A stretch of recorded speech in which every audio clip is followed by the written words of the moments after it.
Man must live for something.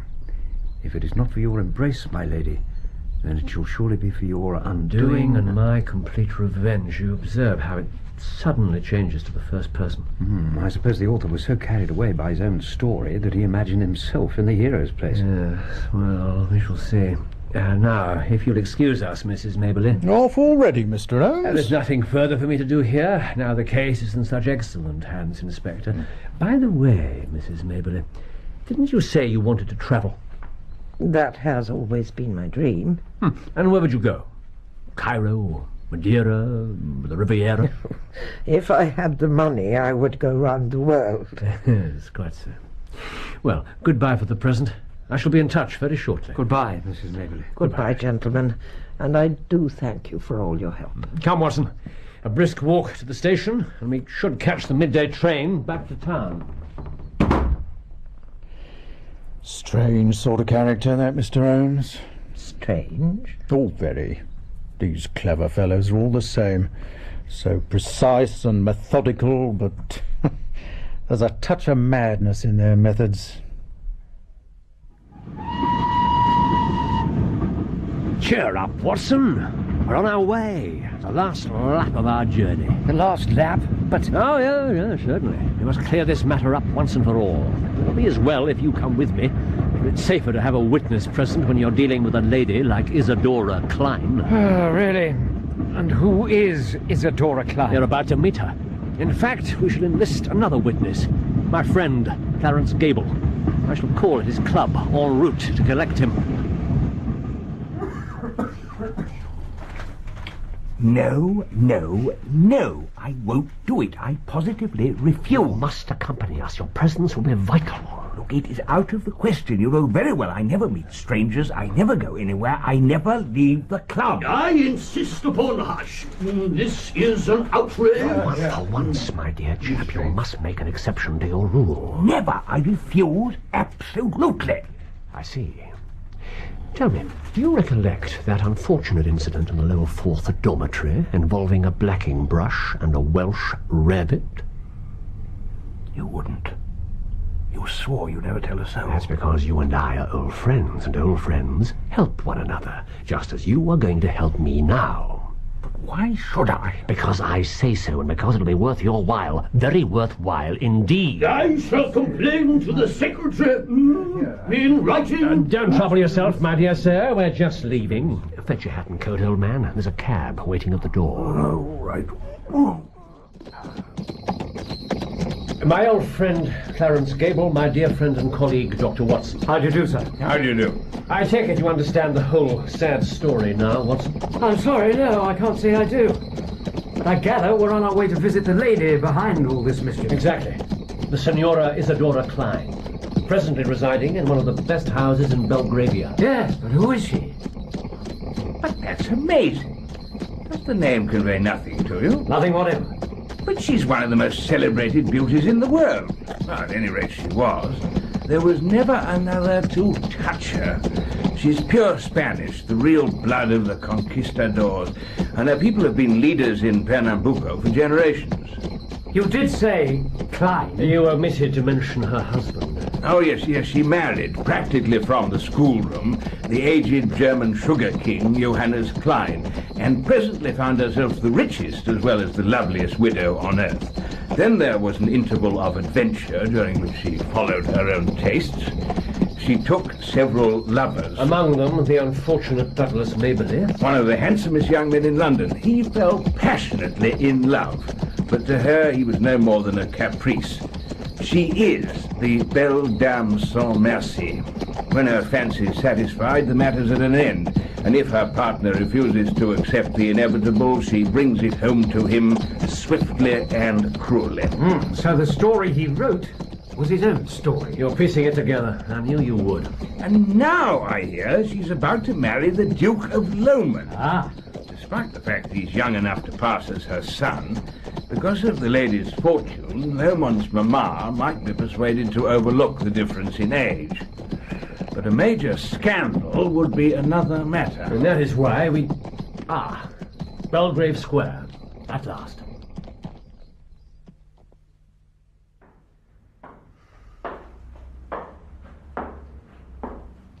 Well? I'm sorry, sir. The Signora is not at home. But you took Mr. Holmes's card into her. I'm very sorry. Signora Klein is not at home. Then we shall remain here until she is. Not at home means not at home to you, sir. Your card. I told you this was a mistake. Come on. Not so fast, Gable.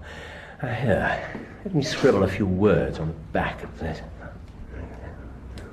There. Perhaps you'll give that to your mistress. Very well, sir. Look, I don't intend to waste any more time. For heaven's sake, let's go. Somehow I don't think we shall have long to wait. Why? What did you write on that card? I wrote, shall it be the police then?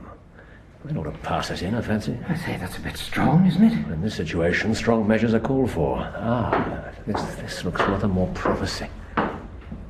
Signora Klein will see you now. This way, if you please.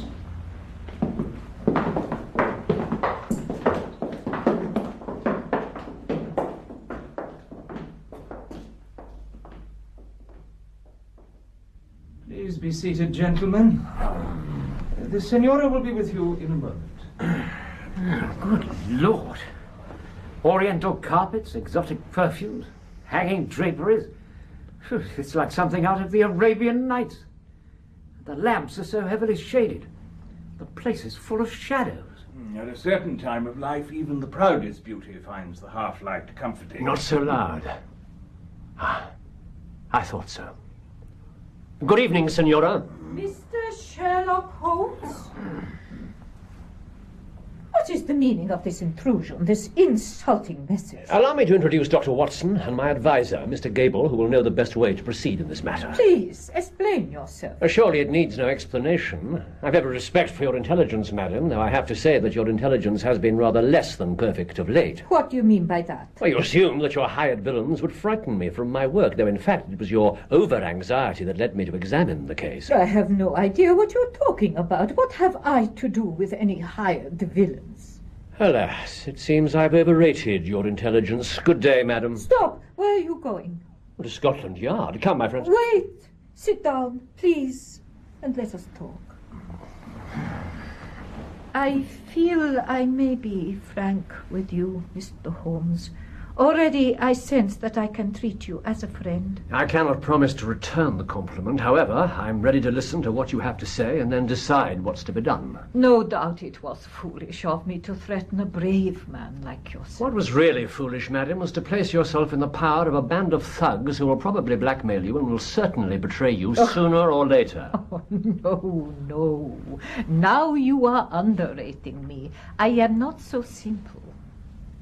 Since I am being frank, I may say that no one except Stockdale and his wife, Susan, have the least idea who I am.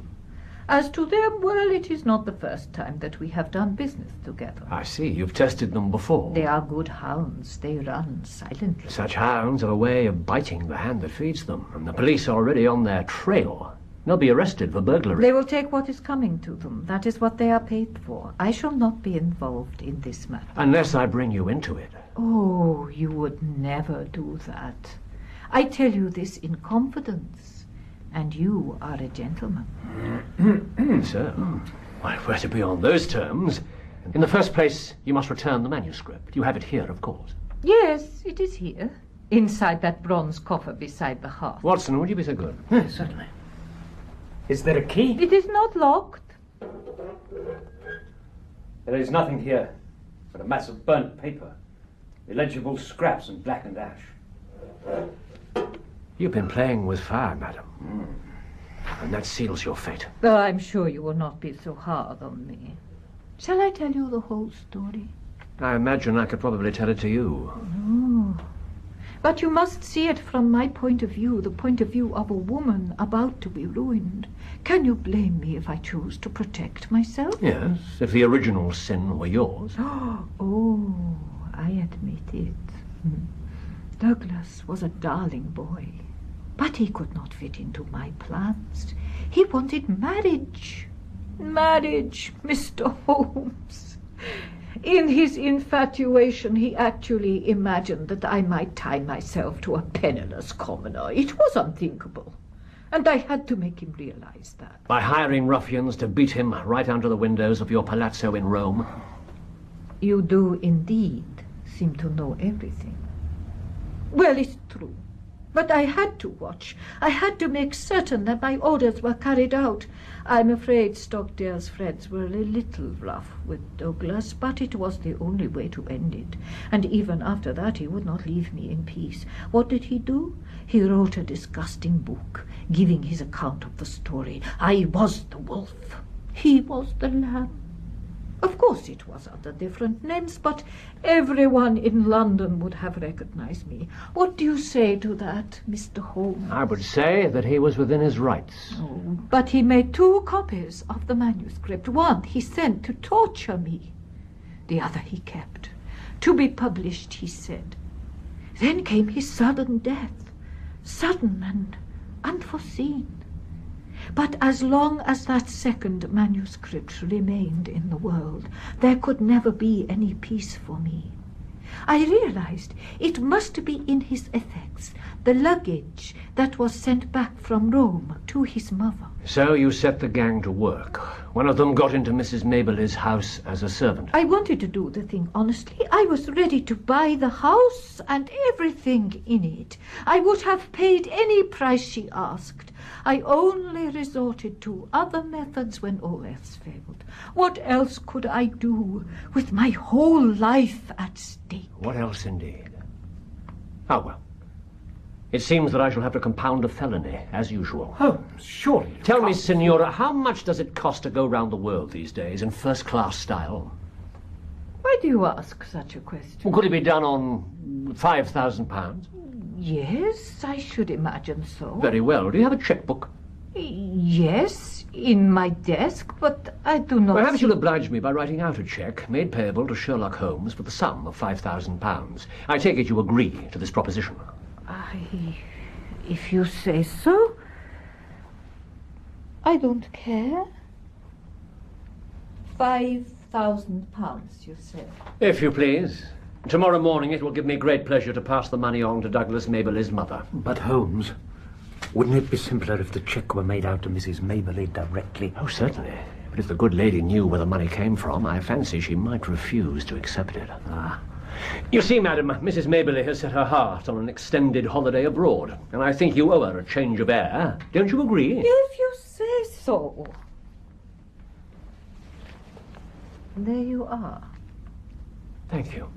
You've been very generous. I have got what I wanted. Splendid, and so has my friend Clarence Gable. What do you mean? What has your friend to do with me? Hadn't you better be making a move, Gable? Otherwise you might not make the first edition.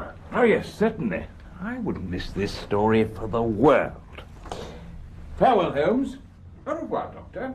And, hasta la vista, Senora. I do not understand. Why is your solicitor interested in this story? He's not a solicitor. He happens to be a journalist. When you play with fire, madam, you must expect to get burned.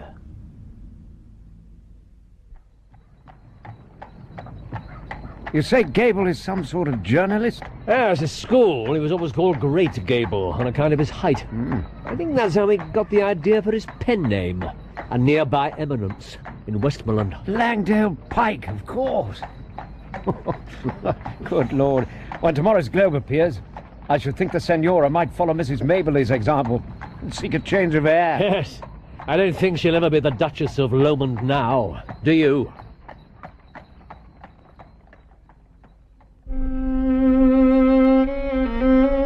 In The Three Gables, Sherlock Holmes was played by Clive Merrison and Dr. Watson by Michael Williams, with Mary Wimbush as Mrs. Maberly and John Wells as Clarence Gable. Senora Isadora Klein was played by Gillian Barge, Steve Dixie by Ben Thomas, Susan Stockdale by Susanna Corbett, the police inspector by Neville Jason, the house agent by Johan Meredith, and the footman by Peter Whitman. Other parts were played by members of the cast. The violinist was Leonard Friedman. The Three Gables was dramatized for radio by Peter Ling and directed by Enid Williams.